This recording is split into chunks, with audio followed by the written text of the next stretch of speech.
Alors, vous êtes nombreux à me demander comment on fabrique ce type d'appareil. Donc, c'est une prothèse amovible complète supérieure et il y a la même chose en dessous, c'est une prothèse amovible complète inférieure.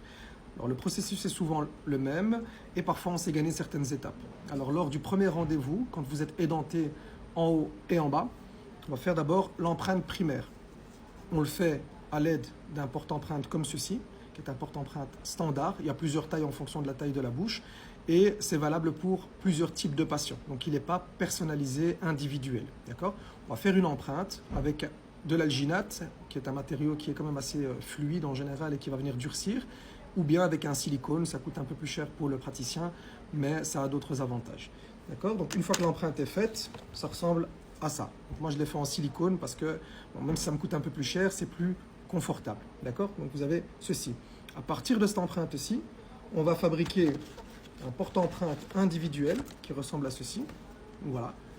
Il va être sur mesure par rapport aux crêtes du patient, donc en gros à la forme de votre os recouvert de votre gencive. Et puis on va faire ce qu'on appelle l'empreinte secondaire lors d'un second rendez-vous. Et je vous parlerai des délais après.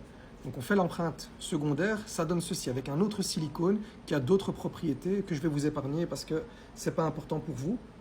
Alors, ensuite, troisième rendez-vous très souvent, on a les bourrelets de cire, ce qui permet de savoir comment la mâchoire du haut s'emboîte avec la mâchoire du bas. Donc l'idée c'est d'arriver à savoir comment les mâchoires s'emboîtent. Donc on pourrait se retrouver avec une mâchoire comme ça, surtout quand on n'a plus de dents, il y a beaucoup de possibilités d'emboîtement du haut avec le bas et donc il faut vraiment essayer d'avoir la meilleure manière de le faire et on doit arriver, on appelle ça en relation centrée. Donc il y a des techniques que le dentiste va utiliser pour vraiment obtenir la mécanique la plus harmonieuse.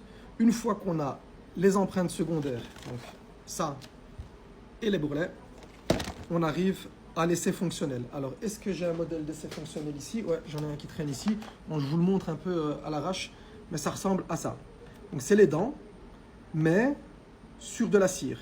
Alors cette étape-ci, elle permet, lors du quatrième rendez-vous, de visualiser si effectivement l'anatomie des dents plaît au patient, si les centres entre les deux incisifs, le centre interincisif est bien centré par rapport à certains paramètres du visage que nous on définit. Très souvent, l'arc de Cupidon qui est situé juste ici ou le milieu du nez, en général on essaie d'avoir quelque chose d'harmonieux à ce niveau-là. On vérifie aussi quand on a le haut et le bas si l'ensemble est bien en occlusion, qu'il n'y a pas de surocclusion, c'est-à-dire que l'appareil n'est pas trop haut grosso modo sur cette partie-ci, ce qui fait que le patient se retrouve comme ça, c'est bizarre, ou bien sous occlusion, donc il se retrouve avec les deux mâchoires qui s'affaissent et donc ça lui fait des plis un peu partout et ça crée des tensions à certains endroits.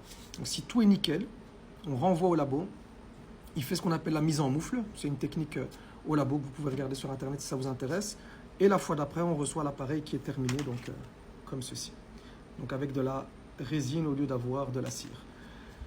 Alors, ce qui peut se passer dans certains cas, c'est que lorsqu'on fait l'empreinte primaire, donc avec ceci, on peut demander au labo d'avoir et le porte-empreinte et les bourrelets et de faire les deux étapes en une fois quand le praticien a envie de le faire ou sait le faire. Et en général, on gagne une étape. Alors, une des questions qui revient très souvent, c'est « Oui, mais Omar, pourquoi ça prend autant de temps ?» Alors, il faut que le dentiste puisse faire la première empreinte, que ça arrive au labo quand c'est physique, surtout les complets, c'est toujours aujourd'hui encore difficile de le faire avec un scanner intraoral comme ceci. Donc les scanners, c'est cette belle bête. Donc voilà, on peut scanner la bouche et avec ceci, et on obtient votre bouche comme ça. Mais c'est toujours un peu délicat, il y a moyen de le faire, mais c'est pas encore hyper précis. Et donc, il faut que les empreintes arrivent au labo, il faut que le labo les réceptionne, fasse ce qu'il a à faire, le renvoie au dentiste et que le dentiste ait le temps dans sa consultation. Alors, très souvent, chez moi, ça prend un bon mois. Pourquoi? Parce que malgré le fait que je n'ai pas de place, j'ai un délai en général entre un mois et un mois et demi, mais si je place à chaque fois les patients là où j'ai de la place, eh ben, on ferait la prothèse en 6 mois. Donc, ce que je fais, c'est que j'attends que le travail arrive et j'essaie d'intercaler les patients dans des plages horaires qui sont disponibles et je fais du mieux que je peux.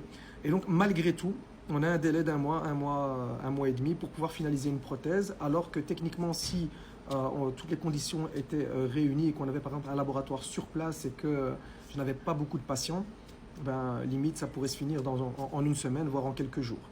Donc ça, c'est un point qui est important. Et donc, il ne faut pas en vouloir à votre dentiste si malheureusement il a des délais, parce qu'il y a un temps pour chaque chose.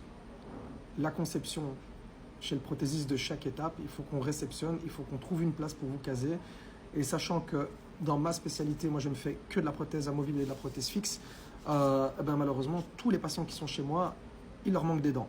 Ça va d'une dent à toutes les dents. Et donc, c'est très, très, très difficile.